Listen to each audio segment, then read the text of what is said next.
But in terms of the warrantless wiretapping, again, the 5-4 decision, they dismissed the case, basically saying that the executive branch has the right to do warrantless wiretapping. And their reasoning was, oh, well, there's no evidence that the government is doing any wrongdoing. Yeah, but that's the point, is that the government is not legally obligated to release their evidence. Do you not see that catch-22? And that was the majority opinion, is that, oh, there's no evidence to conclude that you guys have a reason to be suspicious of the government wiretapping people they shouldn't be wiretapping. Yeah, but the reason that there's not all that much evidence is because they don't have to release the evidence. Don't you understand that?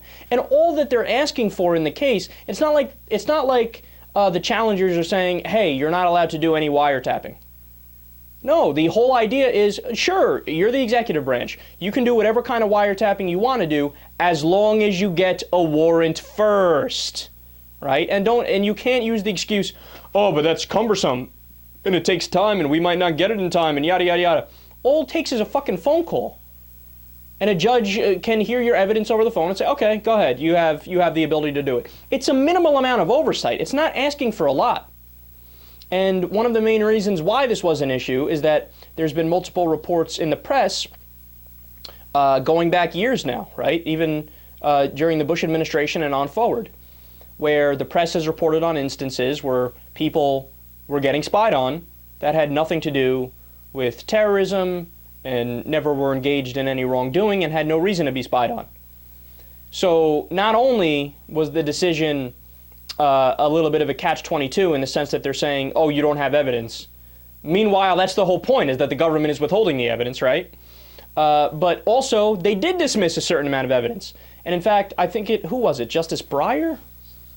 Don't quote me on that, but there was one justice who had an interesting line in his dissent. He said, that's essentially like saying, yeah, it's raining really hard, but the ground isn't getting wet. So in other words, there's all these indicators that the government is using these tremendous technological dragnets to get everybody's information and check emails and check phone calls, etc., and there's no oversight whatsoever. And there's all this evidence indicating that they're doing it, but what the court ruled is, okay, so what, it's raining. That doesn't mean the ground is wet. Yeah, it actually does. It's a tremendous indicator, and that's the point.